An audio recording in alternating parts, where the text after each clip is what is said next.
Before we begin, take a moment to get comfortable. Let your arms go heavy, your breath slow. And as you listen, feel free to leave a comment sharing what time it is, where you are, and what city or village you're listening from. It's love to know.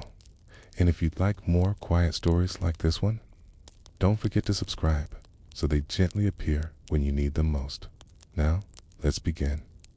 Antimatter, a word that flickers with tension, like a half-remembered term from science fiction. Horror, a whisper from a lab no one's allowed to enter. You hear it and imagine something dangerous, something radioactive, unstable, unreal. But that's not what it is, not really. Antimatter isn't evil. It isn't chaos. It isn't science gone wrong. It is symmetry, a quiet, perfect mirror held up to the fabric of everything you know. Let's begin again, not with panic, but with balance. For everything you can touch, for every proton in your body, for every electron buzzing quietly in your bones, there exists an opposite, not a rival, not an enemy, just reflection, where a proton carries a positive charge. Its twin, the antiproton, holds the negative. Where an electron is negative, its opposite, called a positron, is positively charged.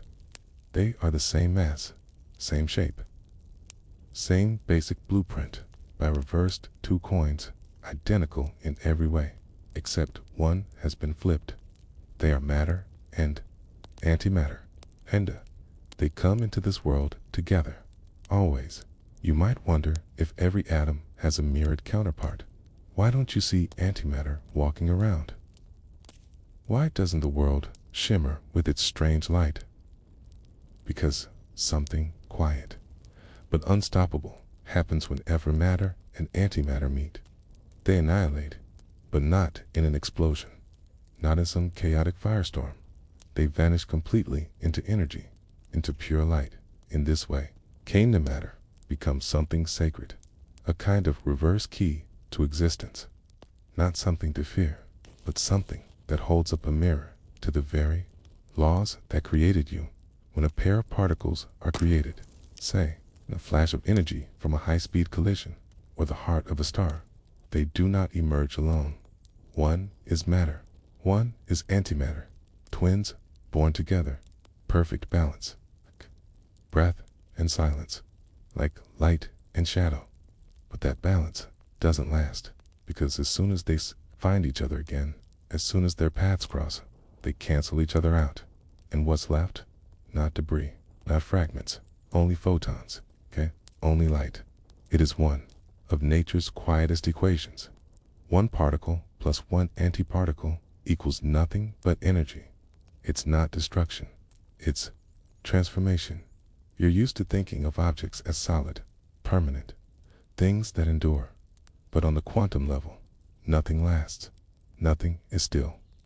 Everything flickers, appears, disappears, collides, and is reborn. And in that dance, that constant shimmer of presence and absence, antimatter is not exotic. It's ordinary. It just doesn't stay. In the early days of the universe, mere milliseconds after the Big Bang, there was balance, matter, and antimatter, created in equal amounts, filling the newborn cosmos with symmetry. And yet, something happened, something we don't fully understand, for reasons still unknown. Matter won. Just barely. For every billion antimatter particles, there was 1,000,000,001 matter particles, and that one, that tiny cosmic leftover, became everythingou me. Stars, planets, pipes, clouds, laughter, bones, water. Everything that exists is made of that sliver of imbalance, and the rest, the antimatter. It vanished, but not completely. The universe still remembers, and the quiet, it still echoes, because every time high-energy light touches atmosphere, every time cosmic rays brush your skies, a tiny fragment of that ancient symmetry is reborn, a positron, fleeting antiparticle, here, then gone. It may travel. For a moment, it may land in your water. It may meet an electron needs, twin and vanish in a whisper of light. You'll never feel it, but it happens all the time.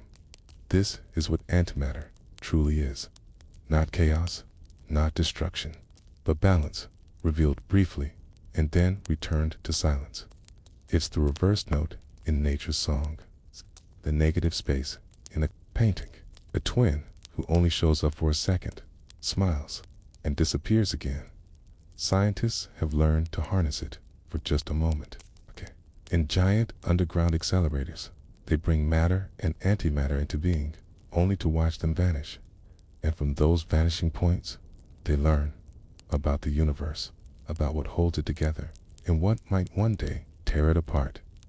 They hold positrons in magnetic traps, store antiprotons in tiny rings of vacuum, 4 milliseconds, 4 fractions of seconds, long enough to watch, long enough to wonder. You might ask, what if we could keep it? What if we could store antimatter like coal or gasoline, use it as fuel? After all, its power is immense. A single gram of antimatter, if combined with matter, could release more energy than a nuclear bomb. But we can't store it, not yet, because it vanishes on contact with everything. Metal, air, water, US, the moment it touches. This world of matter, it's gone. So when it comes down in raindrops or falls from the sky in a cosmic ray, you don't need to worry. There's no explosion in your glass, no danger in your drink. The positron touches the electron, and the two are gone before you ever lift the cup. A puff of light is too faint to see, too quick to feel, and still, it's happening, even now. So, next time you hear the word antimatter, don't think of weapons. Don't think of science fiction. Think of reflection. Think of balance. Think of the perfect opposite of everything you are. Not angry, not violent, just patiently waiting in the silence to flicker and fade. You may never hold it, but sometimes, just for a moment, it visits, it drifts through your skies, slips into your glass, touches the edge of your world, then returns to light, and somehow, knowing that, makes everything else feel just a little more alive. It always begins with light, even before stars were born. Before the swirl of galaxies began, there was only energy, pure, undirected, humming sea of brightness, without shape, without name. And then, one day, light learned how to become matter, not by growing heavier, not by cooling or slowing down, but by folding itself in half. A flicker of energy, just enough, and suddenly, from nowhere, there were two. A particle had its twin matter and antimatter. This dance, this perfect pairing, has no conductor. It is written into the universe's script, an automatic symmetry that merges whenever energy becomes substance. It is not dramatic. It's not loud. It is simply what happens when the universe takes a breath and exhales creation. You see, everything around you was once light. The chair you sit in, the bones beneath your skin, the oxygen in your lungs, all of it transformed from energy through a quiet, inevitable ritual. But energy is generous. It doesn't give birth to just one thing. It gives birth to two. Each time it creates a particle, say, a quark, or an electron. It also creates its mirror, an antiquark, a positron. They emerge from the same event, from the same light, spinning away in opposite directions, but tied together by origin. They are opposites, yes, but not in conflict. They don't chase or fight.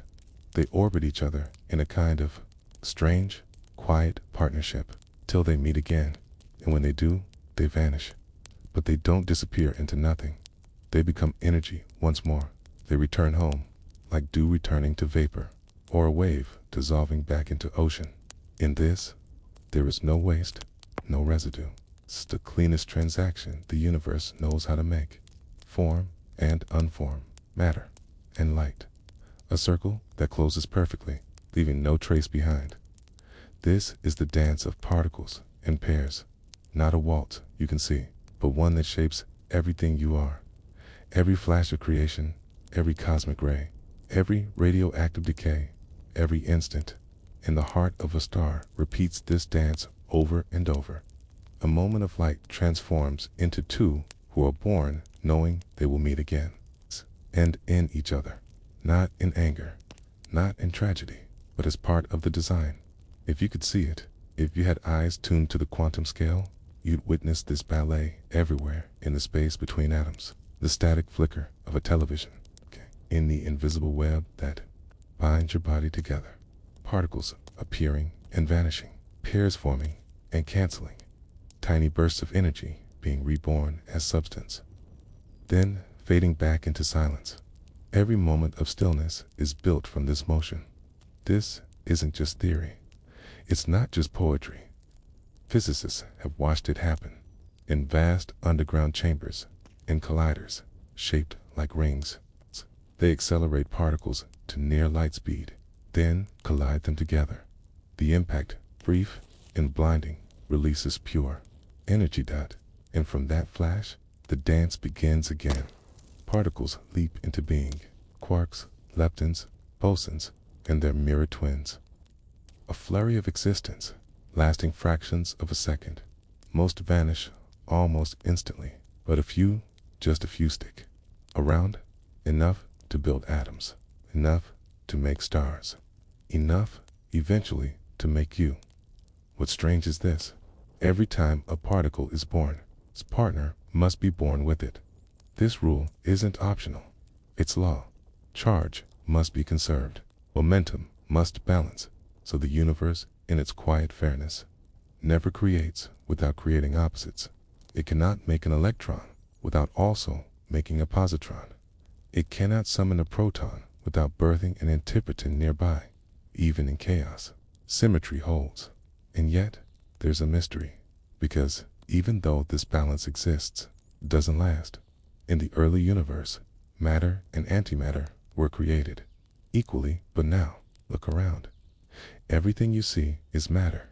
Antimatter exists, yes, but only in specks, in flashes, in rain clouds, in particle labs, in the brief sparks that flicker and vanish in your tap water. The dance continues, but only one half remains on the floor. Where did the other go?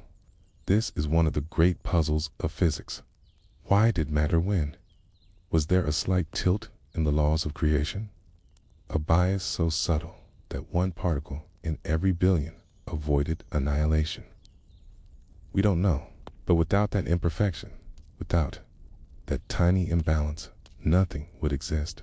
Not galaxies, Ks, not oceans, not thoughts, not you. So the dance of particles and pairs is not just a curiosity. It is your origin story. Every cell, every thought, every sound you've ever made is built from survivors of this ancient pairing. Particles that were born in fire, that outran their opposite, and found a way to remain. You are made of the leftovers of a nearly perfect dance, and in that leftover, life happened. Even today, the dance continues. In your body, radioactive potassium atoms decay, creating positrons, teeny flickers of antimatter, which vanish almost instantly in your cells. In the skies, cosmic rays crash into oxygen, birthing pairs that live for a heartbeat before dissolving into photons. And in the water you drink, those same particles arrive, carried by rain, carried by time. A gift from space, folded gently into each drop. You cannot taste them, but they're that. They cancel. They leave behind nothing but a trace of light, a shimmer, a breath. So what is this dance, really?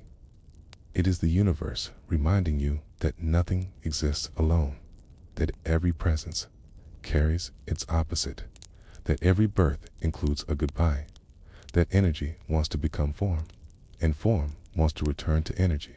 It is not sad. It is not cruel. It is simply how everything works. You are part of that dance.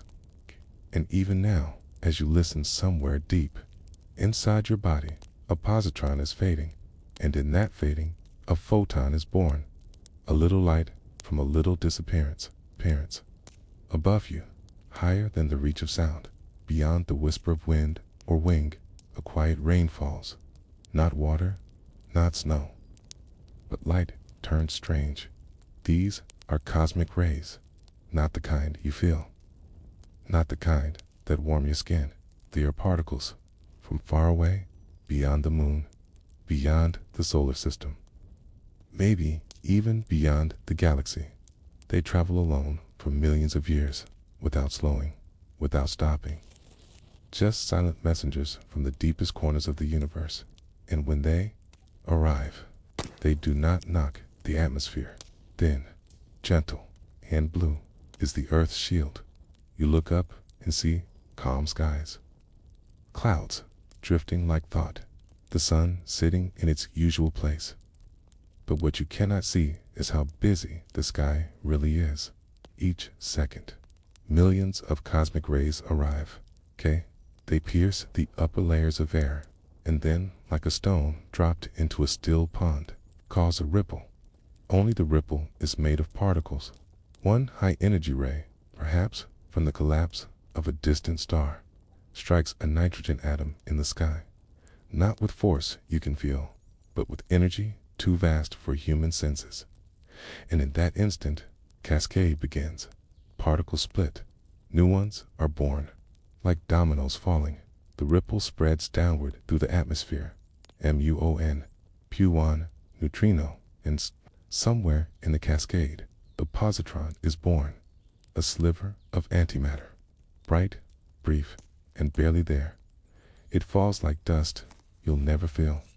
It rides the same wind as a feather or a raindrop. It's visible, perfectly balanced, until it meets its twin dot, an electron. It's one of the many swimming through the air, in your body, in your breath. And when they meet, they vanish. They cancel one another in a tiny flash of light. Gamma radiation, a photon born of goodbye. It doesn't hurt. You don't notice, but the universe does. This is how antimatter finds its way into your world. Not in collisions, not in science fiction wars, but in the weather, in the wind, in the quiet events happening above your head all the time, each second. Thousands of positrons are created in the atmosphere, each one a mirror to something already here. They are born not from machines, but from the sky, and many of them, gently, invisibly, find their way into the rain when lightning strikes. It creates light. It cracks the air open with sound and heat, but it also creates antimatter. Yes, even something as common as a thunderstorm can birth positrons high above the flash and boom. When electrons surge through clouds at incredible speeds, they leave a wake, and in that wake, high-energy gamma rays can form. These rays hit atoms, and, just like in the vacuum of space, they split into twins, an electron and a positron, one for each other, a matched pair from a flash of weather. So the rain that falls after a storm may carry with it the echo of this strange creation. You may walk outside, feel a drop on your forehead, and never know that for a moment, just a heartbeat before, that same droplet carried a piece of the mirror world. It doesn't last. It never does. The positron finds matter too quickly. It ends almost as soon as it arrives, but the journey from a dying star to a cosmic ray to a thundercloud to your glass of water, that journey is real, and is happening all the time. Scientists have watched it happen, not with eyes, but with instruments that see what we cannot. They build detectors high in the mountains or deep underground. They watch the sky through machines that measure silence, and sometimes, in that silence, they see the trace, not the positron itself, but the moment it vanishes. The light left behind like a fingerprint, and from that, they know the sky is not empty. The rain is not just water, okay? And the quiet is full of rare, fleeting guests. In Japan, at the top of Mount Norikura, a positron detector ran for years. Every so often, it caught a particle from the clouds. Not a drop, not a spark, but a whisper of antimatter, born of lightning. carried by air, traced only in its vanishing in space. The Alpha Magnetic Spectrometer orbits Earth on the International Space Station. It watches cosmic rays before they even reach the ground, and it has seen them too. The positrons, drifting through the black with no direction, no plan, just quiet arrival and inevitable loss. So what does this mean for you? It means the ordinary is never truly ordinary. That the water in your sink, the storm above your house, even the sky, on a clear day, may be participating in one of the universe's strangest dances. That even here, in your home, you live beneath the ceiling of invisible events. And sometimes, those events leave a trace in the very thing you drink. No, it doesn't hurt you. No, it doesn't change your body. But maybe it changes your view. Maybe it reminds you that you are not apart from the cosmos. You are part of it. You drink the water that fell through antimatter. You breathe air that carried cosmic rays. You rest each night under a sky still pulsing with ancient messengers from galaxies you've never seen. And in your cup, in the stillness of morning, the faintest echo of that journey might still be hiding, not to scare, not to harm, but to whisper, you are not alone in this vast unfolding. Even the rain has stories. It begins with a cloud, not the kind that shouts with thunder, not the kind that glows with lightning, but the soft, gray kind, the kind that waits, suspended between evaporation and release. These clouds hover above towns and fields, above forests and mountains, silently collecting what will soon become rain. But within their misty chambers, they carry more than moisture. High above, invisible events unfold, cosmic rays from ancient galaxies, striking the upper atmosphere, collide with atoms of oxygen and nitrogen. Particles scatter, some decay, and then the wake positrons are born. Tiny fragments of antimatter, without a sound, begin to fall with the forming rain. At first, the positrons move freely, drifting like dandelion seeds through the sky. Carried by winds, guided by no map, they slip into the cloud's cool belly. The rain begins. Droplets gather. Weight pulls them downward, and among these tiny spheres of water, a rare traveler sometimes falls. A positron, the antimatter twin of an electron, now cradled in the gentle descent of rain. It will not survive the trip. It cannot, but for a few moments, as it rides the falling water, it touches the human world, your world. Imagine this. A drop falls from the sky. It's no different from 1,000 others. It lands on a leaf, slides down a stem, rolls onto the soil, or into a pond, or perhaps into a glass, resting on your WINDOWSILL. And in that moment, if you could look closely enough, closer than any microscope, deeper than any camera, you might see it. A flicker, a meeting, disappearance, because inside that drop, a positron has found an electron. Their attraction is immediate, total. They collide, they cancel, and in their vanishing, they release a pulse of light, gamma photons, born from the most peaceful of unions.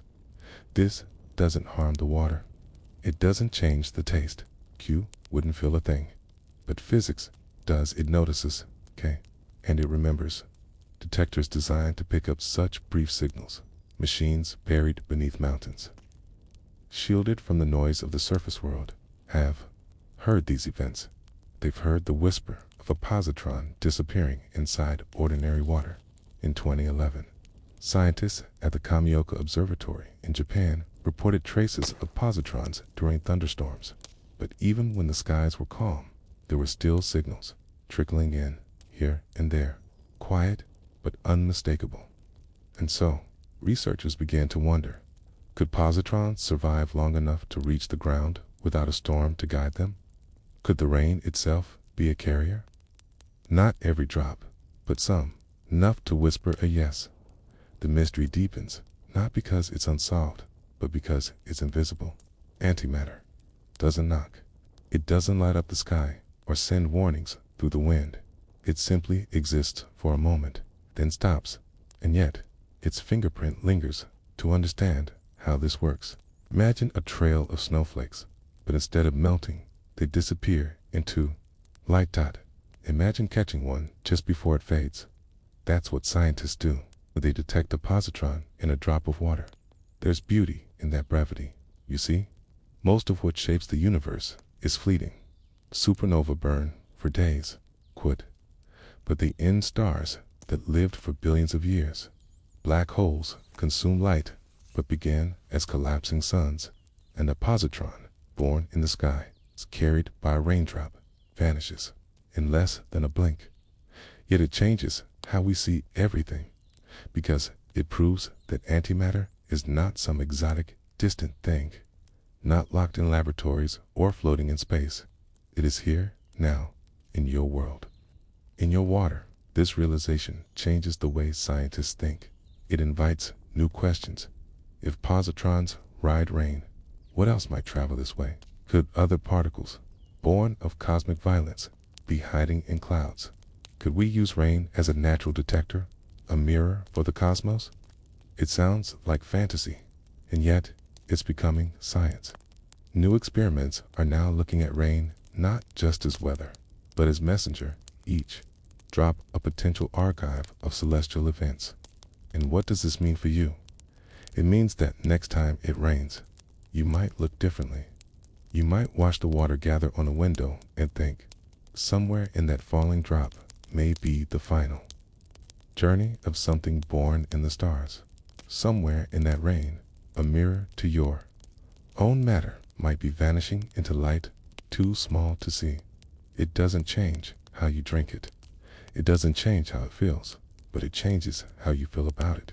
Because suddenly, your glass of water is not just a collection of molecules. It's a portal, brief and silent, between worlds, between matter and antimatter, between creation and cancellation, between presence and absence. A window to the edge of physics disguised as hydration. Think of this tonight. As the sky grows heavy and clouds gather above your roof, know that with the rain comes a cosmic story, invisible, brief, but ancient. And when you reach for a glass, when you tilt it gently toward your lips, you might smile just a little at the thought that you were drinking not just water, but a mystery, a secret folded into the very substance of life. Not to scare, not to thrill, it's just to wonder. Because in a universe so vast, so full of noise and movement, isn't it something that the most extraordinary things can happen silently in a single drop of rain? Imagine still water, not moving, not stirred. Just a quiet surface glass, like flat, like a thought you haven't spoken yet. A pool in the early morning. A lake before the breeze. It looks empty, but it never is, because even in perfect calm, there's a silent storm beneath the molecules drift and dance, bumping into each other in endless, invisible motion. And somewhere in that fluid waltz, on rare days, a guest arrives, a positron. It doesn't belong, not really. It's not part of the usual family of particles that makes up water or stone, but it comes anyway, quietly, from above. How it gets there is already strange, born in the upper atmosphere. In the violent ballet of cosmic rays, the positron travels down as if called to something it has no language for, no memory, no will dot, just a path that leads downward, through layers of sky, through drifting clouds, through air so thick with molecules that it should vanish. But sometimes it doesn't. Sometimes it survives, and it lands here in water, not crashing, not splashing. It's too small for that. Smaller than any ripple, smaller than light on the surface. It doesn't break the tension of the pool. It slips in, unseen, and begins to drift. It's here only briefly. It's because the moment it meets an electron, the two of them will cancel. Like a match and its shadow, they will disappear in perfect symmetry, leaving behind just two particles of light, gamma rays, born from erasure. But before that happens, before they vanish, the positron waits, floats, searches. It may move centimeters, even meters, depending on the energy of its birth. And in this time, this gentle drift, the pool becomes a stage for a cosmic encounter. The positron is a visitor, but it is not lost. It knows, in the way particles know, that its end is near. It was made for it, and it has no fear, no mind, just motion. Now, imagine the pool isn't just for swimming.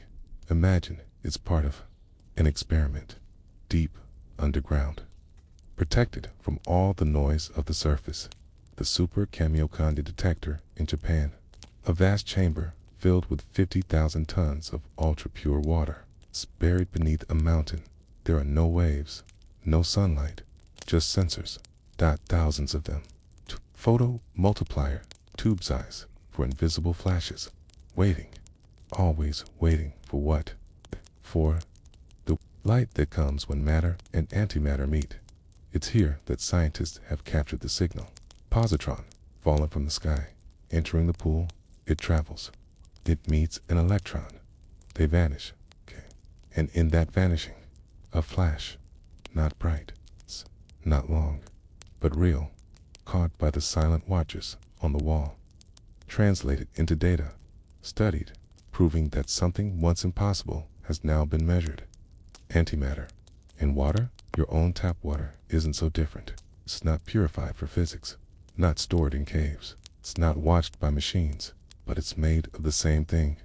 HOA, dance of atoms surrounding a quiet void. And in that dance, there is room, however briefly, for visitors. The positron doesn't care where it lands. It has no destination, only a journey. And if, on its way, it falls into your kitchen sink, or your garden fountain, or the surface of your bathwater, okay? It becomes part of your world, okay? Even for a moment, even if you never know. Why does this matter? 'Cause it means your everyday experience is not so everyday after all. It means that the boundary between you, the cosmos, is thinner than you think. That a particle born in a storm of stars can find its way into your drinking glass and vanish there like it was never real. But it was.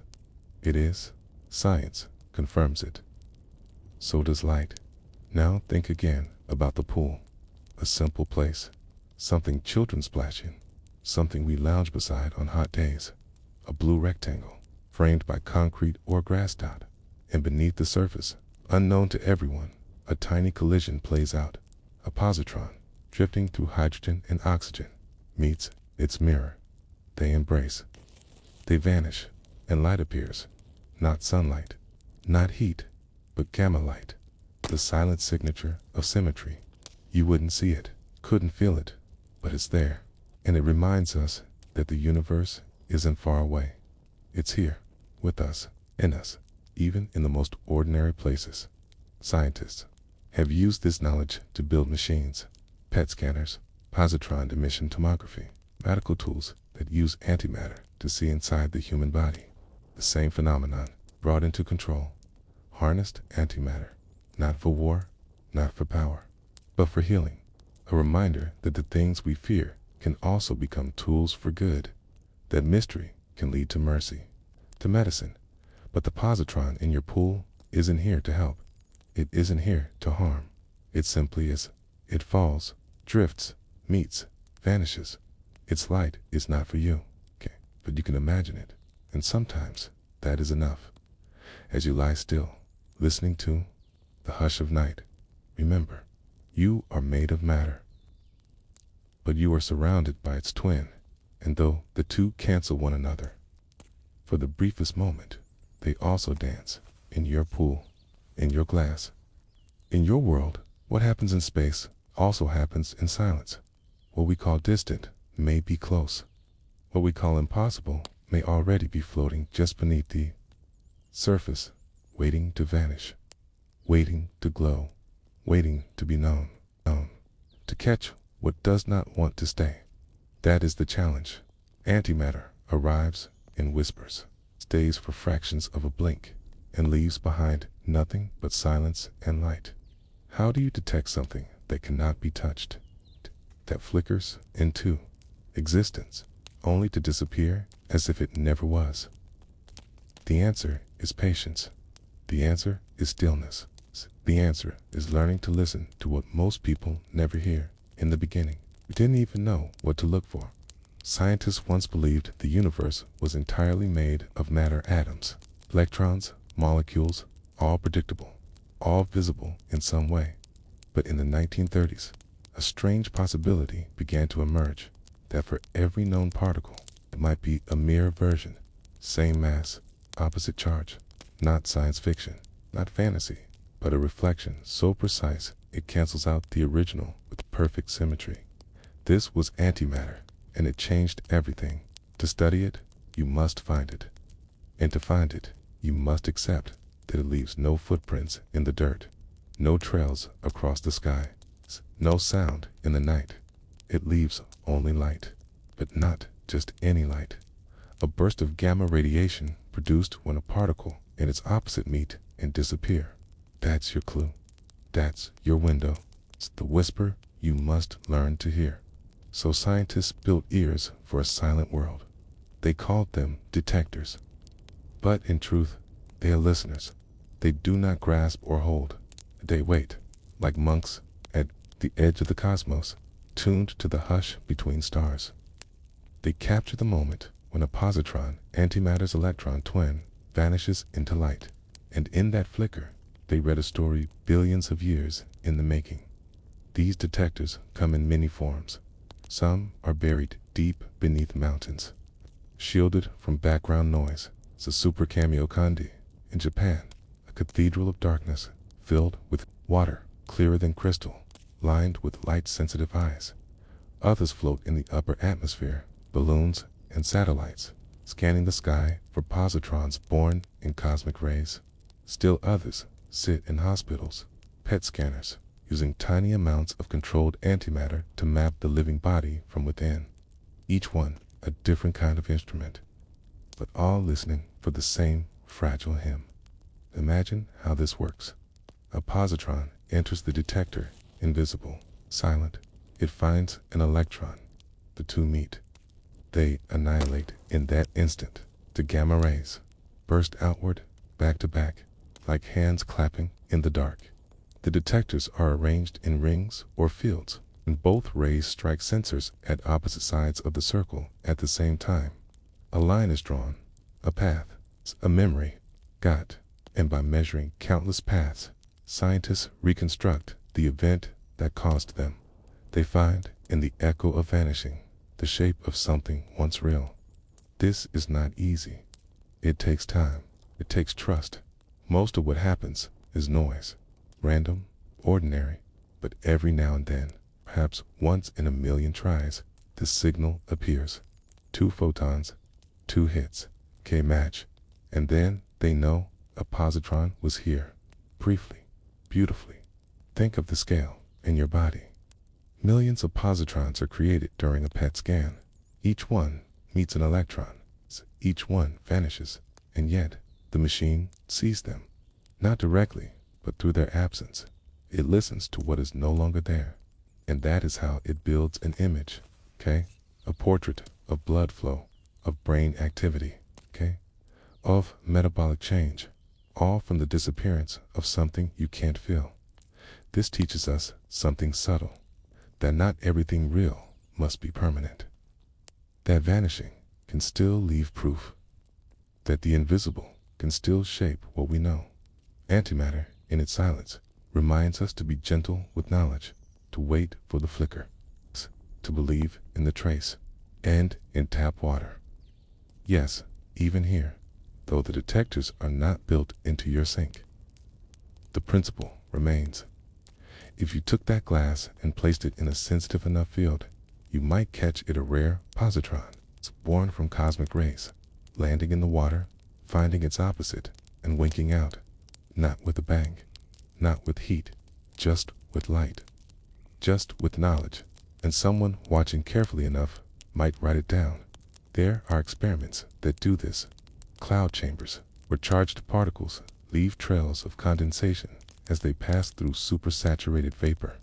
A positron will curve differently than an electron, due to its opposite charge, K. And there, in the mist, you see the mark of something that shouldn't be there.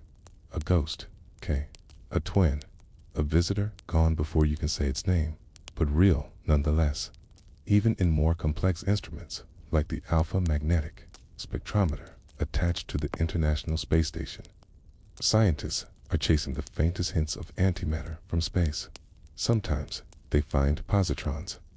Sometimes they hope for antihelium, a far rarer prize. They listen, they compare, they calibrate, all to prove that something so rare, so quick, easily dismissed was here, and that the universe is not just made of matter, but of something more mysterious.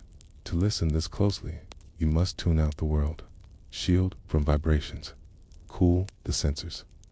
Wait in dark places where nothing else speaks. This is science as meditation. The lab becomes a temple, the detector becomes a prayer, and every flash of gamma light is an answer, not to a question, but to a silence you didn't know could respond. What does this mean for you, eh? It means that every time a particle vanishes in water, a story is told, whether or not someone hears it. It means that detection isn't about force or sight or sound. It is about belief. Belief that the universe is deeper than what you can hold. That truth exists, even if it lasts less than a billionth of a second. That defines what matters. You must first trust what disappears. And so the detectors wait, and the positrons fall, and the water remembers, in its own way, not with words, not with marks, but with shimmer, with symmetry, with the soft, echoing hush of antimatter becoming light. It happens now, while you rest, while you breathe, while the world turns, full of silence you never thought to measure, until now. It comes from far away, or maybe from the edge of a thundercloud. It travels without touching. It enters the world as if it were only passing through, and in truth, it is a positron born in the silence between stars, or in the surge of a lightning strike makes its quiet descent into our atmosphere, down into air, into water, into everything, and then, before anyone notices, it vanishes, not because it faded, not because it lost energy, but because it met its perfect opposite, and together they disappeared. This is not destruction. This is not violence. It is completion. Two puzzle pieces finding each other and dissolving into light. Antimatter doesn't linger. It does not wait to be studied. It does not announce itself with noise or color. When a positron finds an electron, and it always does, the two vanish in what scientists call annihilation. But even that word feels too dramatic for something so elegant. They come together. They cancel each other. And what remains is light, two photons, two pulses of gamma radiation. Energy, perfectly released. No smoke, no trace, just a flicker, just a breath, just gone. You might imagine it as a flash of lightning, sharp, brilliant, loud. But that's not how it happens. In your glass of water, it would pass unnoticed. No fizz, no sparkle, not even a ripple, because it all happens on a scale so small you could live your whole life drinking antimatter every day and never once feel it. A positron enters, an electron waits, and they meet like shadow and light, gone before the thought is formed. But in that moment of vanishing, in that surrender of particle and twin, there is release, not destruction, but transformation, from substance to shine, from mass to energy. Einstein called it E equals mc squared. Energy equals mass times the speed of light squared. And in this equation, you see the magic. Even the tiniest bit of mass, the weight of an electron, the breath of a positron, becomes a storm of energy when released. It's not an explosion. It's not chaos. It's a whisper that holds the force of stars. This same process powers the sun in the heart of the star. When particles collide, some mass is lost, transformed into light and heat. Antimatter behaves the same. A positron and an electron don't just disappear. They give themselves to the universe, becoming photons, each carrying energy outward forever. This is not death. It is release, a liberation of what was bound into what can travel. It is light, set free. In some cases, scientists can see this happen, not with their eyes, but with their instruments. They see the twin bursts of gamma rays shooting off in opposite directions, traveling at the speed of light. They detect the pair, then trace the line backward to the moment of meeting, and from that point, they rebuild the story. A positron entered, an electron waited, and together, they became something else. Not gone, just changed. If the universe is a storyteller, then antimatter is one of its softest chapters, because this meeting, this flash, the tiniest punctuation mark in the sentence of existence. It says, something happened here. It says, this was real. Even if the characters are gone, the light remains, and that light, those twin photons, travel endlessly. They may pass through rock, through space, through you, unseen, undeflected, unafraid. They were born of balance. They are not meant to be stopped. So when someone says, antimatter has been found in your tap water, what they mean is this: a traveler from the sky entered the world so quietly that only the water noticed it drifted, without mass to weigh it down until it met its partner, its equal, its other self. And in that union, that meeting of opposites, they both gave way to something greater, something you cannot hold, but can feel if you let your imagination listen. This process is constant, above you, around you, even within you. As you read this, cosmic rays from ancient galaxies are striking the atmosphere, creating showers of particles, some of them antimatter. These fall to earth. They pass through trees, through buildings, through air. A few, just a few, make it into water, into reservoirs, into pipes, into the glass in your hand. And there, in a collision too quick to count, they vanish, leaving only energy, only memory, only possibility. You might wonder, if antimatter releases so much energy, why doesn't your glass explode? Why doesn't your sink hum with light?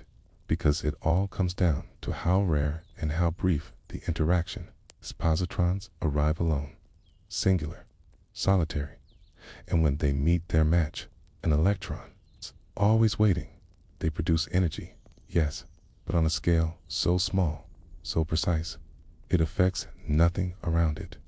It's like a firefly blinking in the middle of the ocean, seen only if you're searching in silence. That's why science builds such sensitive instruments, not to catch the fireflies, but to prove they were ever there. Because while the flash itself is gone, the light keeps going. And if you're patient, if your instruments are tuned just right, you can hear the echo of what has vanished. You can measure what the universe whispers when opposites disappear. This idea that something can vanish and yet leave behind a truth is deeply human. We see it in memory, in music, in love. The moment passes, the person leaves, the sound fades, but the impact remains. So does antimatter. Or rather, so does its light. And if you look for it, if you believe it matters, then it always will. There is beauty in this vanishing, not because it's grand, not because it's powerful, but because it's inevitable. Because opposites seek each other, even in silence. And when they meet, they do not fight. They do not break.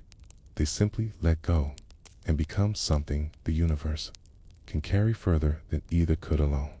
So drink your water, feel the cool on your tongue, okay? And wonder, did a positron once pass this way? Did it meet its twin in this very drop, okay? Did it leave a shimmer of light so small, so perfect, that it now drifts somewhere across the stars? You may never know, but the universe does, and it remembers every flash that ever was. You lift a glass of water. It ripples, softly clear, ordinary. And yet, you've heard the whispers. Somewhere in that water, A traveler from space may be hiding a positron, a fragment of antimatter. You've heard it could vanish with a flash, release energy, and disappear into light. So why doesn't it shatter the glass? Why doesn't the room tremble? Why doesn't the water hiss, or glow, or boil? If antimatter is so powerful, why is your tea still lukewarm? Why can you take sip after sip without feeling the universe crackle? To understand why your cup remains calm, you must begin again at the smallest scale, where weight is meaningless, where silence carries energy, and where every explosion is too quiet for the ear. The energy of antimatter is real, undeniable. 1 gram of it, if paired with 1 gram of matter, could unleash more force than the bomb dropped on Hiroshima. But that's not the story of your tap water, because 1 gram of antimatter is more than Earth has ever held, more than science has ever gathered in one place, more even than the stars seem willing to give. What you meet in your water isn't a storm, it's a ghost, a single positron, arriving with no thunder, no companions, no weight to call its own. Think of it this way: if a bolt of lightning is 1,000 violins playing at once, the positron in your glass is a single note on a flute, so soft it slips past the skin, barely brushing the atoms of your tongue. It arrives, it meets an electron. They vanish in perfect balance. And the energy released is not zero, but it is incredibly small. Not small in theory, not small in meaning, just small in human terms. Too small to shake your cup, too small to warm your tea, too small to nudge even a hair on your arm. Here's the truth. Antimatter doesn't explode your drink because there's never enough of it. The positrons that fall to Earth arrive alone. Invisible raindrops from beyond the sky in a liter of water. You might find a few each day, not more. They pass through the glass. They slip between molecules. They vanish with the electrons they meet. And all they leave behind are 2 tiny pulses of gamma radiation. Each pulse carries energy S, but is measured in millionths of a joule. And it happens deep in the atomic layers of matter, where even the water doesn't ripple. It's not just about quantity, it's also about scale. When we think of energy, we imagine light bulbs and engines, sound and heat. But in the world of antimatter, energy exists without noise. A positron doesn't scream when it vanishes. It whispers in gamma. And gamma rays, while powerful, are not fire. They are not sparks. They are not bursts of heat. They are light, so intense, so precise, that it slips through most things without resistance. It passes through your body without stopping. It exits the room without leaving a mark. And if you're wondering, yes, gamma radiation can be dangerous in large doses, but from a single positron, it's born in the clouds, passing through water, vanishing in a flicker. That's like worrying that a candle will burn down a forest because it sighed once before going out. Imagine a single snowflake falling into a warm lake. Does the lake freeze? No, the snowflake melts. Its chill is real, but its presence too brief to change anything. So too with antimatter. It is the snowflake, and the lake is your body, your water, your world. The positron vanishes before you even notice it arrived. In labs, scientists try to gather antimatter. They build traps of magnetic fields. They hold positrons for fractions of a second, sometimes more. They store them in vacuums, because antimatter cannot touch matter without disappearing. These experiments are delicate.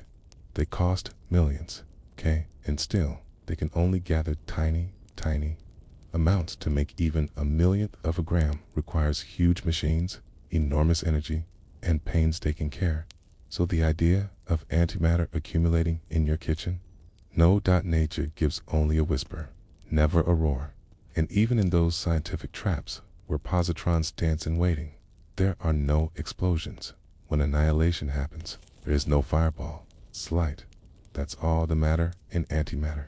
Meet each other like reflections, cancel like overlapping waves, okay, and leave behind a signal only machines can read.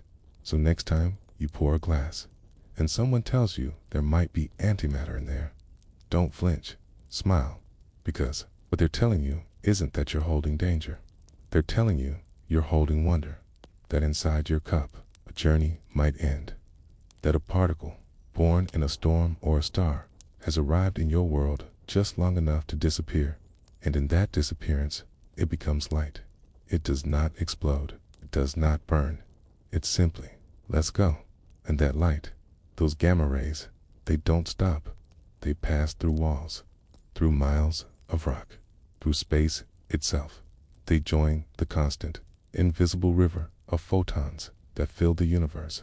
A positron in your tea might become part of that flow.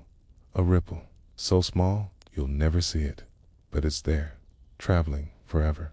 One last image, if you'd like to keep it with you. Picture a quiet meadow. Midnight. A single firefly blinks once, then flies on. That's what a positron does. And just like you wouldn't fear the firefly, you don't need to fear the antimatter. Its power is in its balance, its grace, its fleeting elegance. It doesn't stay. It doesn't harm. It arrives, meets its opposite, and gives itself to the universe in silence. High above your house, in a place where the sky turns thin and clouds give way to stars, something ancient stirs. Not a storm, not a satellite, not even a plane's fading trail, but a visitor, a rare kind of guest, older than language, quieter than moonlight, faster than anything you've ever seen, yet invisible. Completely, it is a particle born far away in the belly of a star, or in the final breath of a black hole, or in the collision of galaxies so far apart that their light hasn't reached your eyes in the time Earth has existed. And this particle, this traveler, doesn't carry a name in most stories, but in physics we call it a positron. Before it reaches your glass of water, it begins a much longer journey. Imagine it in a galaxy you'll never visit. A star tears itself apart. In that moment, energy explodes, not in fire, but in light, in fragments of light. Some of those fragments form particles, matter, antimatter, little twins. But space is not still. It stretches. It moves these particles across a sea with no map, no guide, and some, just a few, drifted toward Earth. They don't travel in herds. There is no parade, no wave of antimatter marching in, just singles, lonely, beautiful, and brief. They slip into our atmosphere like fireflies through an open screen. And there, something strange happens. Our sky is thick, invisible, but layered. Above us, the atmosphere stretches wide, a shield, a cradle, a whispering layer of oxygen, nitrogen, dust, cosmic rays. Those messengers from deep space strike this shield like raindrops on a drum dot, and with each collision, a ripple of transformation spreads. Protons break apart, particles bloom, and for the briefest moment, in this high dance of sky and star, positrons are born. Born not from destruction, but from motion, not from chaos, but from energy meeting matter in a moment of balance. It happens tens of kilometers above your head. You don't hear it. You don't feel it, but it rains down every second. And that rain, it's not wet, it's not heavy, it's not even made of drops. It's made of particles, tiny, electric, ancient, moving near the speed of light. And in that rain, sometimes there is antimatter. A positron falls.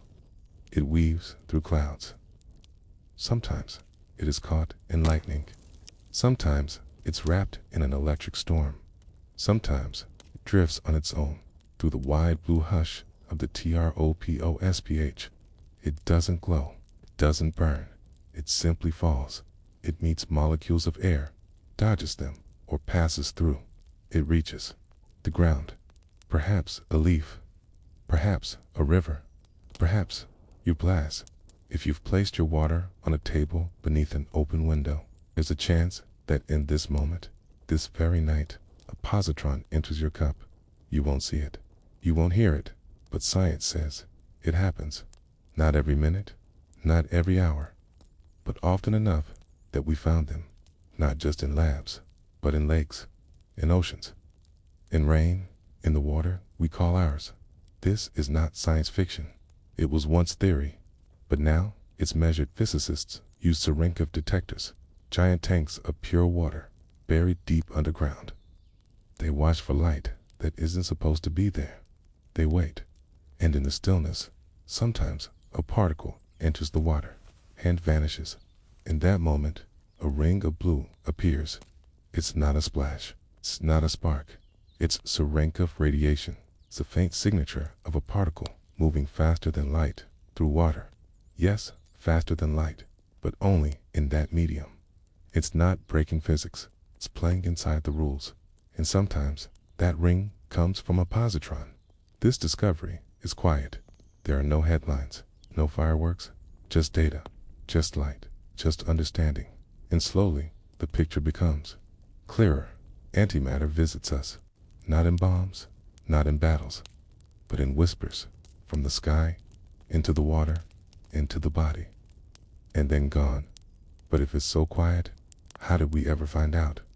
How did anyone know that a particle born in a supernova might someday kiss the surface of a pond in Idaho? Because science listens. It builds ears out of silence, eyes out of logic. We learn to detect positrons through their trails, through their disappearance, through the way they reshape the world in the smallest, brightest ways. Even now, scientists use balloon experiments to float detectors into the upper atmosphere to catch positrons before they reach the ground. They rise above clouds, drift through thin air, and count particles as they fall from the stars. And there, in the data, the truth is written. Antimatter visits Earth every day, every moment. You just have to know how to look. So, when you drink water from the tap, or walk through mist, or stand barefoot in rain, remember this. You live on a planet that is constantly kissed by the rarest form of symmetry. You are bathed in particles that mirror your own matter but disappear in contact. And once in a while, one of those particles chooses your cup, your skin, your breath, not to harm, not to stay, but simply to be, to arrive, to vanish, to light the air with a flare no one sees. It's a rare visitor, this positron, but it never comes with noise, only beauty, and though it never stays, to remind you that the universe is not just out there, it's inside, the quiet, in the water, in the sky, hey, and you. Hospitals do not feel like places where the universe hides secrets. They hum with fluorescent light. The scent of disinfectant clings to every surface. The machines beep in rhythm too fast to feel natural, too constant to ignore. Everything here is built to save a life, to see inside, to repair what has gone quiet. But deep in the sterile folds of this place, behind pale blue curtains, beneath blinking monitors, the most delicate whisper of the cosmos plays a vital role. Antimatter. Yes, right here. Not in a lab, not in the sky, but in medicine, in diagnostics, in the careful pursuit of understanding your body from the inside out. It begins with a scan. A patient lies still on a padded table, sliding gently into a round chamber. The room is cool, the lighting dim. A technician watches from behind a glass panel. Inside this machine, something extraordinary begins. This isn't an X-ray, isn't MRI. It's something called PET, positron emission tomography. A name that sounds clinical, technical, almost forgettable. But break it apart, you find something stunning at the center. Positrons, antimatter. The process is both gentle and profound. The patient receives a tiny injection, a tracer, small amount of a radioactive substance attached to a molecule the body naturally absorbs. Glucose, often sugar for the cells, because cancer cells inflame tissue, even parts of the brain. In deep thought, they all crave energy. They feed fast, so the body accepts the tracer as if it were ordinary fuel. It travels through the bloodstream, settling where metabolism runs high, and when it does, the tracer decays softly, and in that moment, a positron is born.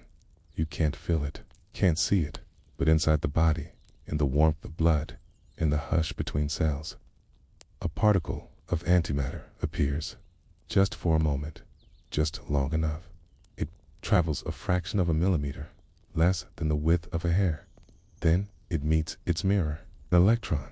The two embrace, not as opposites, not in violence, but in physics, and they vanish, not into darkness, not into heat, but into light.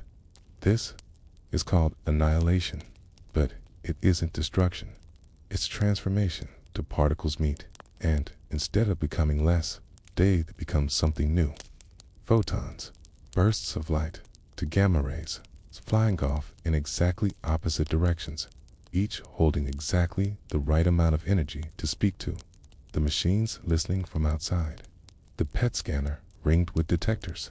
Here's that conversation, not in words, but in timing, in position, in perfect angles of departure. And from thousands, millions of these tiny vanishings, a picture forms, not a photograph, not an outline, but a map of function, of energy use, of life itself.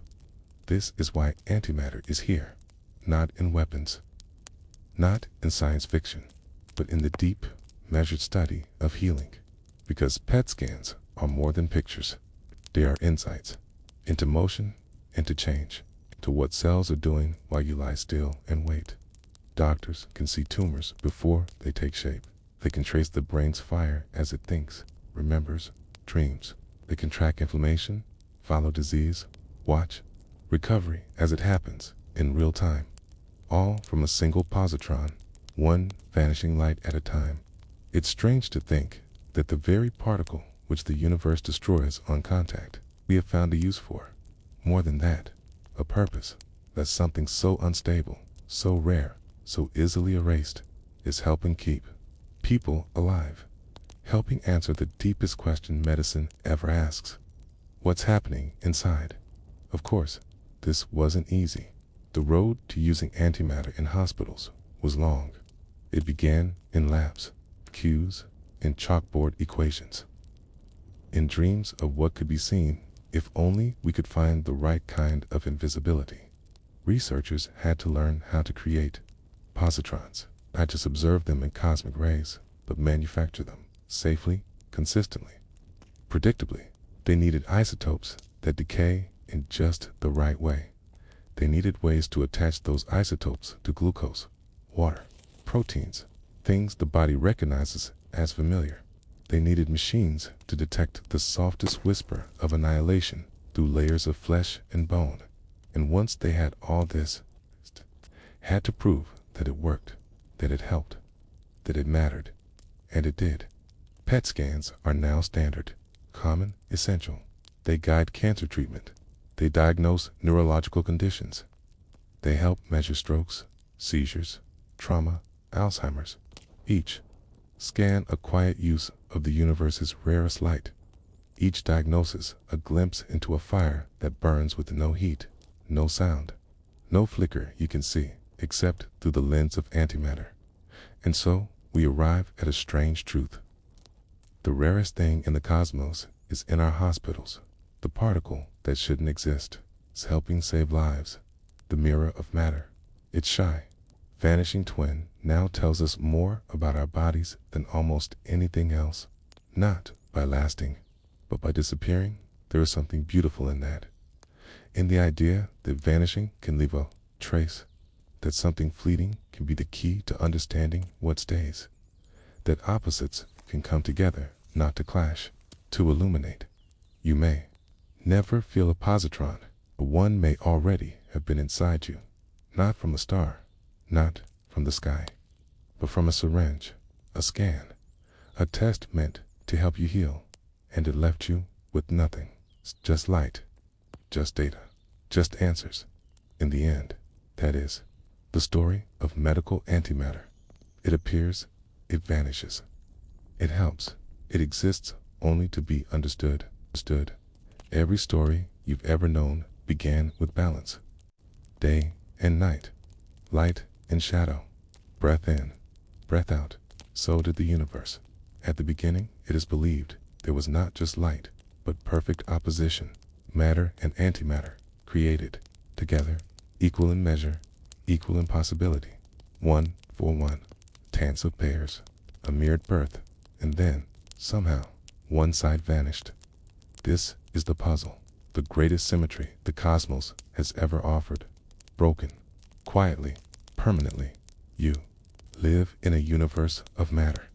Stars made of hydrogen, bodies made of carbon, earth, skin, water, air, all made of particles that tip the scale in just one direction. But why? Where did the antimatter go? Why did you survive and your cosmic twin disappear? Scientists call this the baryon asymmetry problem. It's not just poetic, it's mathematical, it's empirical, and it's unsolved. According to all the physics you've come to understand, there should be nothing, no galaxies, no atoms, no coffee, no music, no you, just light. Because if matter and antimatter were born equally, they should have met and unmade each other. A great mutual cancellation. A flash, a silence, a universe bare and brilliant, but empty. And yet, you are here, reading, breathing, built from quarks and electrons, not their opposites, not positrons, not anti-quarks, just matter. It's as if the mirror cracked just slightly, just enough to leave behind a single reflection. So, what happened? There are theories, ideas that drift like stars in the deep night. Some whisper of a CP violation, a subtle way the universe may have preferred one kind of particle over another. A tiny tilt in a process otherwise symmetric, not a bias of emotion, but of probability, of interaction. In early experiments, scientists noticed that certain reactions involving neutral kaons did not behave the same way when viewed in a mirror or when time was reversed. This, they thought, might be a clue. A footstep where the universe once took a side, but the asymmetry measured is too small. Far too small to explain the immensity of everything that remains. It's like trying to explain a forest with a single leaf. The question stays open. The mystery grows. Perhaps, some theorize, the early universe was more chaotic than we imagined. A moment when the laws we now trust flickered, shifted, behaved differently, just long enough for matter to gain a slight edge, a fraction, a hair, enough for 1 in a billion particles to avoid annihilation. That 1 in a billion is everything now. Galaxies, fire, love, you, and maybe antimatter isn't gone. Maybe it's somewhere else, beyond reach. In parts of the universe we cannot yet see. There are scientists who quietly wonder, are there regions made entirely of antimatter, anti-stars, anti-planets, anti-life? It sounds like fiction, but the mathematics doesn't rule it out. Only the silence does. We have seen no gamma rays from annihilations at cosmic boundaries. No clear light from where matter and antimatter might meet. So far, just stillness, but space is vast. Uncertainty is a small thing back on Earth. This imbalance is the reason you exist. You were built from the remnants of an ancient mistake, a cosmic error, a tilt toward persistence, a whisper of favoritism from the laws of nature. There's a kind of strange comfort in that key, that your atoms are survivors, that your bones are made from particles which outlasted their twins in a great invisible lottery. The asymmetry is total. Everything you love is made of matter. Your breath, your food, the warmth of sunlight. Every sunrise leans into one side of the mirror. Every drop of water contains not just oxygen and hydrogen, but history, a record of particles that didn't cancel out. It's a kind of inheritance, a legacy from a time before time, but it also leaves a longing, a sense that something is missing, a twin you never met, a symmetry that should have been. The universe is full of echoes from things that aren't here. Antimatter is one of them. To search for its fate is to look for a riddle in the bones of creation. In colliders, scientists smash protons together at near light speeds to recreate the birth of the universe in miniature. They watch for new particles, for subtle differences between matter and antimatter behavior. They measure decay, paths, spins, frequencies, lifespans. They are listening for a bias, a decision. A moment when the universe leaned so far, nothing definitive. Just quiet surprises, hints, suggestions. The truth, like antimatter itself, evades capture. And so the puzzle remains. How did something stay when everything should have vanished? Why is there anything at all? It's a question that turns physics into poetry and science into awe. You, sitting in a room on a planet made of matter, are evidence of this imbalance. You are the consequence of a lopsided cue. You are the survivor of symmetry undone. And every moment you live is proof that even the most perfect balances can break and still create beauty. So tonight, as you sleep, imagine a universe made in two halves. One half light, the other reflection, and imagine the tiniest slip, a favor, a path chosen once, long ago. And that is why you dream, and why you wake, and why the world is still here. In the beginning, there was symmetry. That is what the physicists say. Not a garden, not a throne, not a spark from a divine hand, but balance, a perfect stillness humming with potential. A cosmos curled into itself, as if holding its breath, then expansion, not an explosion, but an unfolding. The universe didn't burst. It bloomed, space unfurled like a fabric from a single origin. Time found its rhythm, and from energy matter, but not matter alone. No, for every particle birthed by the newborn universe, its reflection emerged beside it. Proton, antiproton, electron, positron, each with a twin, spinning in mirrored defiance. It was not chaos. It was a pattern, a cosmic duet, equal parts creation and uncreation. For every birth, a built-in funeral, matter and antimatter. Twins made to cancel one another. When they touched, and they often did, they vanished, not into nothingness, but into light. Pure, clean, silent radiation. No sound, no residue, only the glow of two entities returning to energy. This was the rule. And yet, something broke the rule, for reasons we still don't understand. Not all the pairs met their end. Not all annihilated. Not all canceled each other out. For every billion matter-antimatter pairs, there was somehow one extra particle of matter. Just one. A tiny imbalance. A statistical hiccup.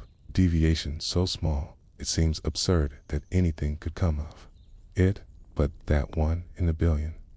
That was everything. It was what remained when the rest of the universe extinguished itself in a blaze of light. What slipped through when the door closed? What stayed when everything else vanished? It was the beginning of the stars, the galaxies, the atoms of your bones. That fraction of matter survived the great disappearance. And so did you. The scientists don't agree on what caused it. Some think it was a violation of CP symmetry, a fancy way of saying that matter behaved just a little differently than its mirror image. The tiniest preference for one dance step over another. Others think it happened during phase shift in the early universe, like water freezing unevenly into ice, with small defects that led to matter winning the race. There are even theories that imagine hidden realms where the missing antimatter still exists, separated from us by the vast gulfs of space or by dimensions we cannot yet reach.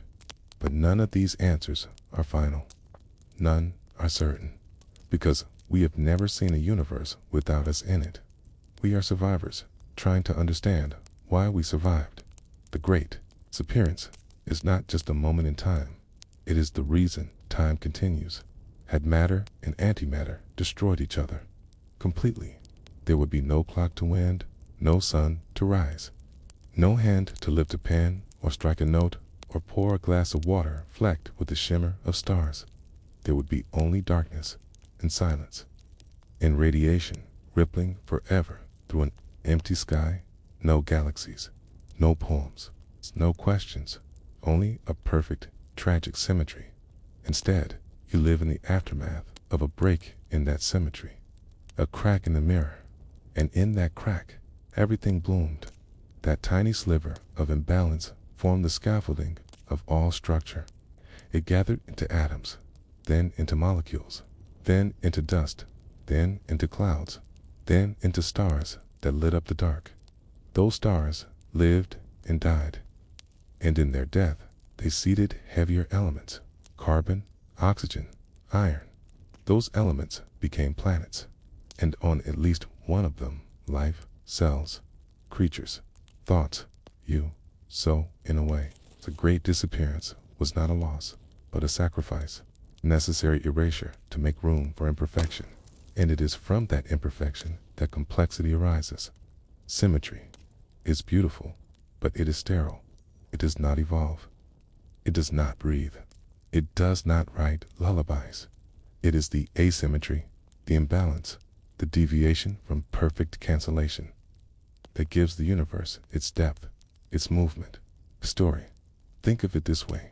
In the still surface of a lake, you see only reflection, perfect, undisturbed, but nothing lives in that image. It is when the surface breaks, a breeze, a ripple, a raindrop, that the reflection fractures and lets you see deeper. The great disappearance was the universe's ripple, and you are what lies beneath it. Still, it leaves a mystery, a longing. What was lost when antimatter vanished? What might an antimatter galaxy look like? Would its stars burn cold? Would its biology be reversible? Would its people live such things could exist? Look up at their skies and wonder about us. Or are we their reflection, trapped behind the glass? Physicists build machines to ask these questions. They accelerate particles to near the speed of light, colliding them in hopes of glimpsing the past. And sometimes, for a billionth of a second, they recreate the symmetry. They see a flash, a positron, a trace, a whisper of what was lost. But the whisper never lingers. It vanishes again, just as it did in the beginning, turning to the silence from which it came. And yet, in that silence, there is knowledge. In that disappearance, there is possibility. You carry within you the remnants of that ancient event. Every atom in your body is evidence of survival. Every heartbeat a protest against annihilation. You are not the product of balance, but of imbalance, not of symmetry, but of rupture. And in that truth lies a strange kind of peace, because it means the universe is not perfect, and neither are you. And still, here you are, drinking water, breathing air, wondering about antimatter in the spaces between stars and in a glass beside your bed. So the great disappearance is not just a story of loss. It is a story of becoming, a story of how something survived the tide of nothingness and made everything possible. Not in a blaze, but in a flicker, a tiny tilt, a nearly forgotten whisper, a broken symmetry that let the universe begin again. You poured a glass of water. Nothing dramatic. It's just a smooth gesture, a quiet rhythm in your day. The faucet hums, the water gathers, and the glass fills to you. It is ordinary, but science has a habit of whispering, and the ordinary often contains everything. This is not just a drink. It is a time capsule, telescope, okay? A map of the cosmos in motion.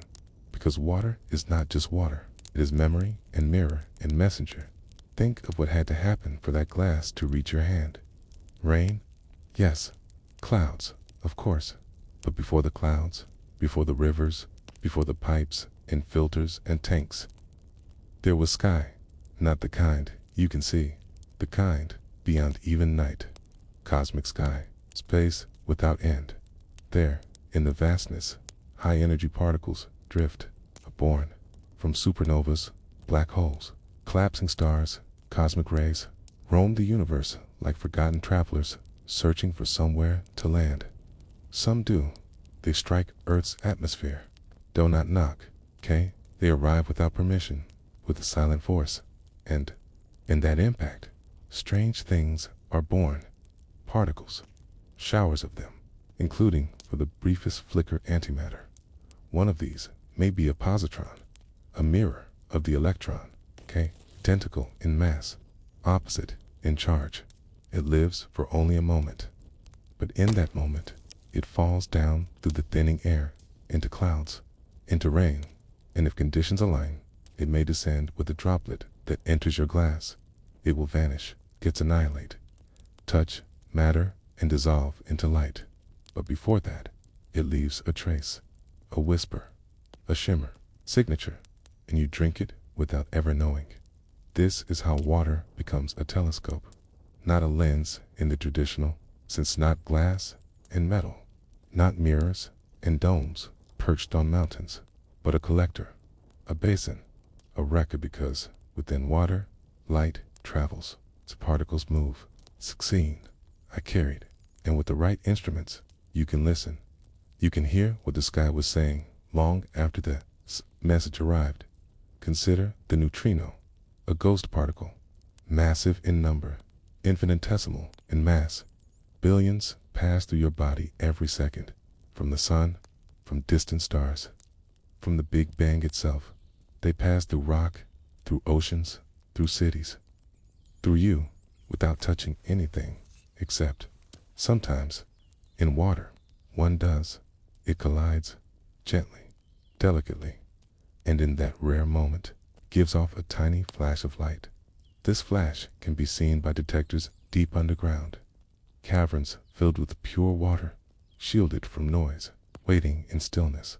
There, scientists wait too for one of those flashes, for the universe to blink.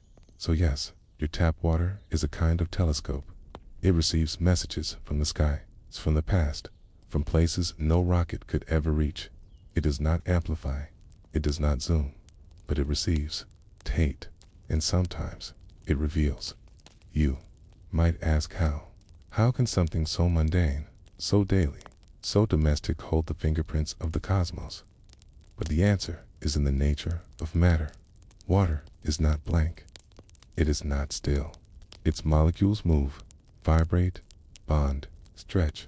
Each HO is both ancient and reactive, a pattern of atoms formed long ago in the hearts of stars and remade again and again through rain, river, and reservoir. And in these patterns, the universe leaves marks in isotopes, in radiation. In structure, we have found clues to nuclear testing in Antarctic ice cores. We found echoes of ancient swell storms in tree rings, in glacial layers, in cave minerals. Why not in water? Why not in the glass you set beside your bed each night? Particles do not shout. They hum. They leave trails so faint they can only be read by instruments chilled to near zero, placed far below mountains or deep inside old mines. And yet they arrive. A positron flickers for a nanosecond before it kisses an electron and vanishes. A neutrino glides through a trillion atoms before tapping one just enough to say, I was here, and then it's gone. But that trace, that brief light, is a map, a line, drawn from a distant galaxy to a detector buried in silence, a line that passes, in theory. Through your water glass, you drink from the universe without knowing. You wash your hands with echoes of supernovas. You cook with liquid that once vibrated beneath the weight of cosmic radiation. And still, you call it ordinary. That is the wonder, isn't it? That something can be so simple, so daily, can still contain the stars. Now, think of those who do this work. The scientists who stare at graphs, who sift noise from signal, who wait for one clear spike amid oceans of stillness. They do not look through telescopes. They look through water, through time, through silence. They listen. They do not hunt with violence. They wait, with discipline, with patience. Their work is less about seeing and more about receiving. Not light as vision, but light as message. And the water speaks, if you know how to hear. Even the name of one detector tells you this: Super Cameo Condi, a name that blends culture, place, and deep curiosity. It is not in a lab. It is in a mountain, hidden, sacred, inside. Thousands of tons of water sit in perfect dark, surrounded by light sensors, like eyes that never blink. When a neutrino touches one atom, it's just one, the sensors flared, just for a moment. And in that moment, we learn, not just about the particle, but about its origin, its journey, its source. A dying star, a gamma burst. It's a fusion core of the sun. It's all possibilities. Read, not through vision, but through water. And so, the question returns, is your tap water really that different? Yes, it is treated, filtered, chlorinated, perhaps, passed through steel and ceramic and pipe. But the molecules remain.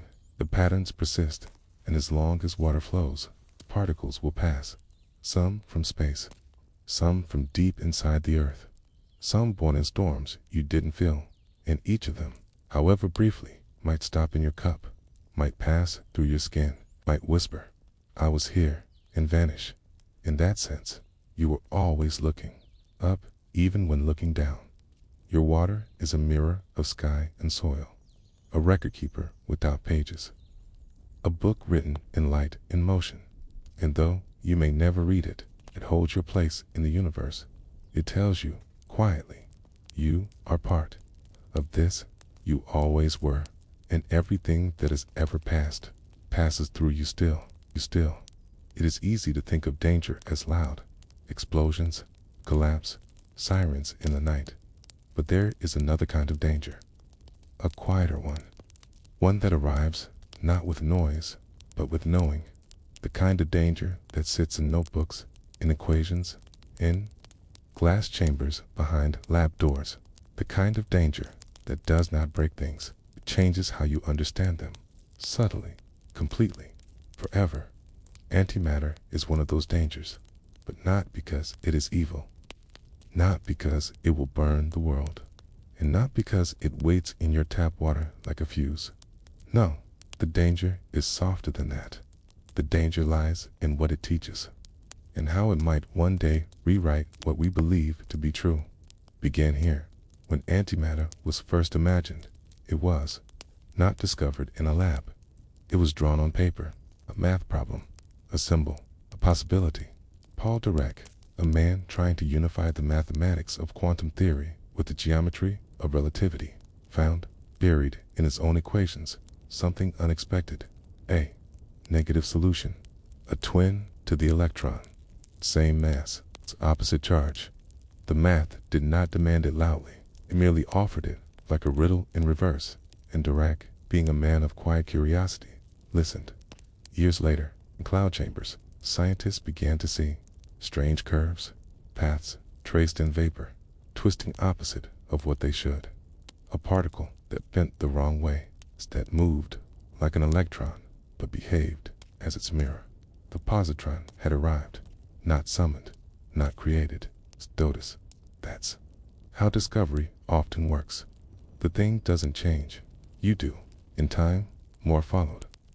Antiprotons, antineutrons, entire antiatoms, built not in nature, but in machines. CERN, Fermilab, Brookhaven, these places began catching whispers of a world upside down. Matter made of antimatter, particles, made of particles that should cancel. And yet, they danced. They lasted. Not long, but long enough to observe. And with that observation came the shift. What was once just theory was now real. Touchable, if not holdable. Touchable, if you used the gentlest machines. And so the danger arrived. Not in bombs, not in breaches, but in questions. Because if matter and antimatter are perfect opposites, equal in all things but charge, then why does the universe prefer one? Where is all the antimatter? Where did it go? at the birth of everything in the violent, radiant first seconds of the cosmos. There should have been balance for every particle and antiparticle. Yet here you are, made entirely of matter. So is your house, your dog, your thoughts, your planet, your stars. If the laws of physics are fair, the two should have met, collided, and vanished. But they didn't. Or rather, they did, but not completely. Somehow, a tiny excess remained, slight bias, a tilt in the scale, enough for stars, enough for galaxies. Not for you. The danger lies here. What caused that imbalance? Was it random? Was it deliberate? Is there a moment where the universe chose sides? If so, what else might be biased? Time, entropy, life. What if antimatter wasn't lost, but hidden? What if it formed galaxies too, but galaxies made of ghosts, floating far, never touching us, because if they did, the contact would end. In light, some scientists have wondered if dark matter might contain antimatter, or if regions of the cosmos hold antimatter stars burning backward. There is no proof, only silence. And silence, as you've seen, is often where the secrets live. And so the science continues. But now, so does the engineering, because to make antimatter is no longer impossible. It's difficult, just expensive. Slow particle accelerators can create it, magnetic traps can hold it. Tiny fractions of a gram for milliseconds at a time. But what if one day we could make more? What if antimatter could be stabilized, stored, used? Here enters the second kind of danger, not philosophical, but practical. For, in theory, a gram of antimatter could unleash energy far beyond any chemical fuel. No smoke, no ash, just conversion mass to energy, pure and total, a propulsion system that might take ships to Mars in weeks or beyond, but also a weapon, cleaner, smaller, and far more powerful than anything yet made. It would not need fire, only contact, and when antimatter meets matter, the result is not explosion. It is disappearance, annihilation, with nothing left but radiation. That's why we treat it like glass, not because it is angry, but because it is absolute. And yet, we cannot ignore it. We use it already in hospitals, in PET scanners, positron emission tomography, a technique where the body is briefly touched by antimatter, not enough to harm, just enough to light up a map. It finds tumors, tracks cell behavior, saves lives. Antimatter, in this setting, is a tool of clarity, so the danger is not in its nature, it is in how we use it, how we think about it, how we plan around it. There is another kind of danger too, the danger of what it reveals, because every time we study antimatter, we come closer to confronting the biggest question science may ever ask. Are we alone?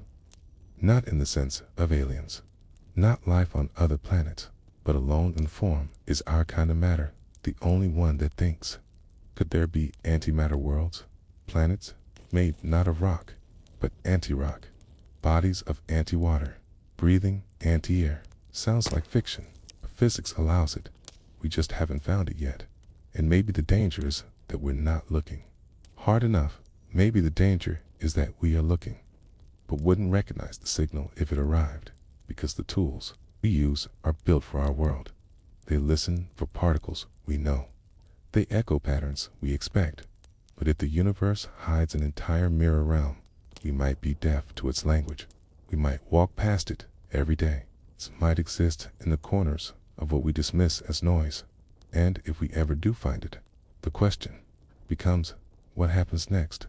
Do we reach out? Do we test? Do we touch? Or do we simply listen, as we do with rain, with neutrinos, with whispers from tap water? In the end, the soft danger of discovery is not what we find, it's what we become after we find it.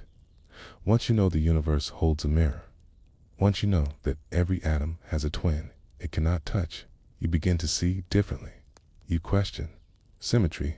You wonder about beginnings. You soften your sense of certainty. And that shift, that quiet rewiring of thought, is the real power of something small as a positron, not its ability to destroy, but its ability to change how we understand what it means to exist. So the next time you pour a glass of water, pause. Think not of the pipes or the purification. Think instead of stars, of storms, of space, and of a particle, infinitely small, infinitely rare, that may have passed through it just a breath before you did. That was born in lightning, or born in silence, or born in a lab, so still you'd think the world had stopped. Particle that, for a moment, reminded the universe of its other half, and then was gone, was gone. You lift the glass to your lips, clear, still, perfectly mundane. It is just water, or so it seems, but as the surface shifts, light glides across it. You might feel the subtle pull of something deeper, not a pull on the body, but on the mind, because this isn't just water. It is time and space and chemistry and chance. It is the echo of stars, the memory of collisions. It's the hush of mysteries still unfolding. And maybe, just maybe, a flicker of antimatter passed through it before you did. Gone now, annihilated. But it was here, and that's enough to change. It's the way you see the ordinary. Every drop of water on this planet has been somewhere else. It is a traveler, restless and ancient. It has passed through clouds, through rivers, through blood. It has clung to the skin of dinosaurs. It has filled the lungs of poets. It has worn down mountains and whispered over lips now long forgotten. And yet it returns, again and again, cycling through form, but never truly lost. So when you hold a glass of water, you are holding the weight of the world's history, not metaphorically, but literally. Molecules that drifted through the lungs of emperors, that froze inside glaciers 10,000 years ago, boiled in volcanic springs before there were names for the elements they carried. Water remembers, not with memory as humans know it, not in stories or structure, but in the quiet persistence of presence. It endures, it flows, it returns. But what of the invisible guests? What of the things that do not stay? Antimatter does not linger in water. It visits, briefly, almost politely, and then it's gone. A positron might enter with the rain, born from cosmic rays, from distant galaxies, or thunderstorms above your street. It might pass into a cloud, ride a droplet, descend in silence. It might brush against an electron in your water glass, and the two will vanish in light, not seen, not heard, but measurable. If you know how just a flicker, a pair of gamma rays, a signature that says, I was here, and then nothing. This is the paradox of modern physics. The closer we look at the universe, the more we find that what's solid isn't. The more we measure, the more we discover we are living in a web of probability, not certainty. Water feels stable, predictable, safe, but inside it, particles blink in and out of being. Quarks bind and dance. Photons reflect and vanish. And sometimes, for the briefest heartbeat, a whisper of antimatter slips through. We have captured this. We have seen it. Not often, not with our eyes, but with machines built to listen to what cannot speak. Detectors, submerged in still pools, deep underground, designed not to stop particles, but to catch their absence. When antimatter comes, it does not stay. It does not rest, but it leaves a mark, a trace in the silence, a ripple in the stillness, and that ripple changes everything. Why does it matter that a positron may pass through your drink? Care that a particle you cannot see and will never feel might vanish before your next blink, because it reminds you of something very rare, that even in the most ordinary places, in tap water, in rain and dew on the window, the extraordinary is still moving, not in grand gestures, not in explosions or revelations, but in the quiet, in the silence between moments, in the background hum of existence. The rarest things in the universe are not always found in telescopes or accelerators. Sometimes they visit the puddle by your feet. Sometimes they pass through your kitchen sink. Sometimes they are right here and gone before you can know. But they were here, and that is enough to make the ordinary feel sacred, because this universe, this immense, quietly turning place, did not need to make antimatter. It did not need to build a mirror for every particle. It did not need symmetry. It did not need beauty. And yet, it did. The electron has a twin. The proton has a shadow. Even the neutrino, that near invisible ghost of matter, has a whisper of opposition. What does it say about creation? That it made both matter and its undoing. That every something has a matching nothing. That light comes when they cancel. Perhaps the universe is not a machine. Perhaps it is a poem, a structure built on tension, on opposition, on the music of vanishing things. You are made of matter. Every atom in your hand leans in one direction. But this was not inevitable. It is still a mystery. Why matter won? Why, at the dawn of time, after the great balancing act, one side tipped ever so slightly, just enough to leave behind a world, a sky, a glass of water, and if that imbalance had not occurred, you would not be here to ask why. So the presence of antimatter in your water is not a threat. It is a reminder of how close we came to silence, of how unlikely our existence truly is. This is what hides in every drop, not danger, but a question, not fear, but awe. Water carries the memory of the earth, and sometimes a whisper from the stars. It flows through pipes, through rivers, through veins. It binds us together, attains, it nourishes and destroys.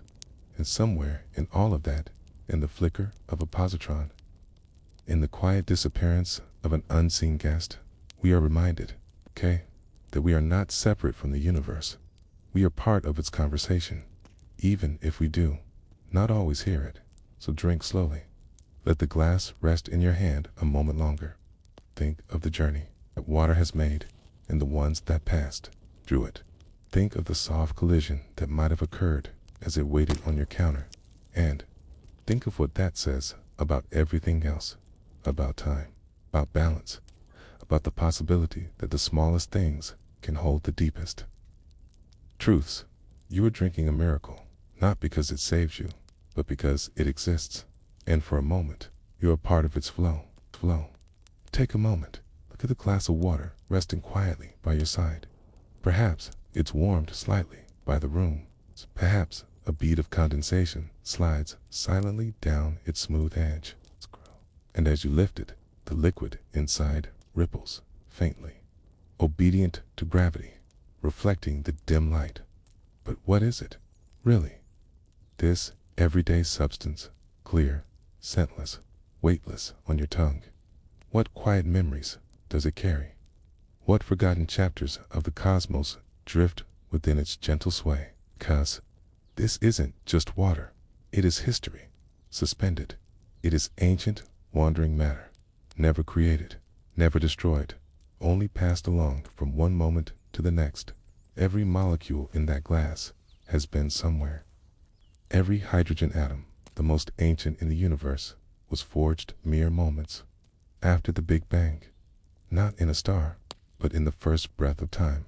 The oxygen, born later in stars that burned and collapsed, in suns that lived and died before our solar system was even a whisper. They fused simple into complex, then scattered, their treasure in stardust winds. That glass of water is not just old, it's older than Earth. You lift it to your lips and you drink the long-forgotten rainfall of a planet still in formation. You sip clouds that rose above dinosaurs, drops that once shimmered on mammoth fur, tears shed in ancient cities, now buried under sand. Water does not remember in the way minds do, but it carries memory just the same. A molecular migration through ages of heat, stone, and breath. It passes through bodies, slipping from lungs and leaves, rising into clouds, falling into rivers, always returning. always moving. The water in your cup may have been sweat on a pharaoh's brow, or dew on a leaf in a forest long gone. It may have frozen in glaciers, waded in aquifers, rushed through copper pipes, and finally stilled for just this moment. In your palm, and in this slow, swirling dance of ancient molecules. Another player may join quietly, briefly, then vanish. Antimatter. A word that feels like science fiction, that sounds like something dangerous, something alien, but it isn't evil. It isn't unnatural. It's simply the opposite.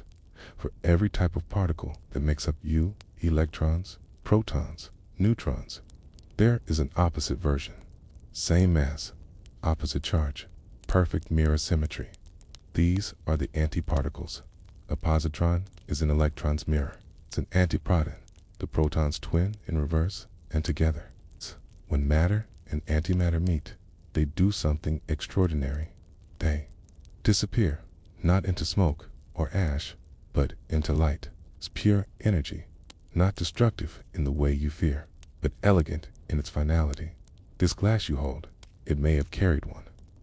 A single positron, born high in the sky, falling invisibly in rain, brushing through your water for just a breath of a moment before meeting an electron and becoming light.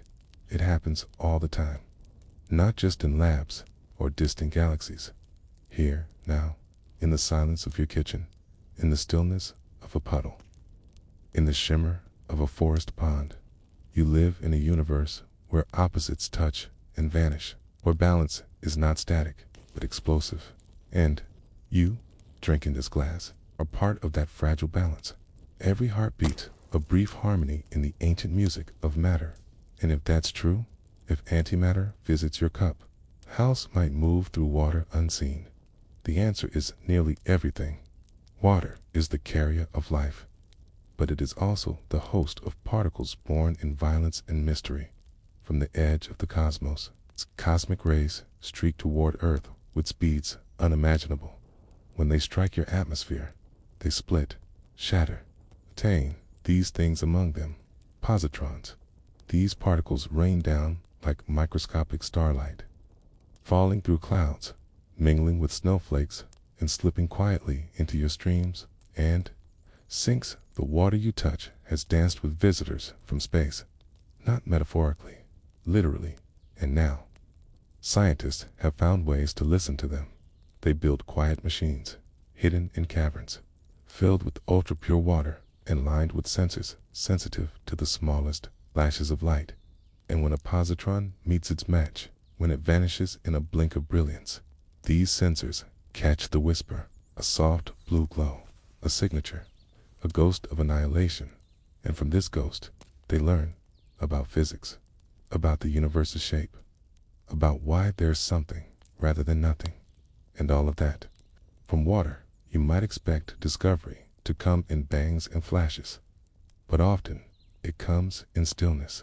The universe whispers in the background, and water ancient, forgetful, generous, holds the message until we're ready to listen. When you sip, you take in molecules older than memory and particles newer than comprehension. You drink the past. You host the future. You do not feel the positron's passage. You do not see the annihilation that follows, but it happens. Puddles, in pipes, in your tea, all around you. Light is quietly being born. And so this chapter ends, not with answers, but with perspective. The next time you drink, pause. Let the water rest on your tongue. Not as refreshment, but as artifact, a drop of ancient time, perhaps visited briefly by something impossible.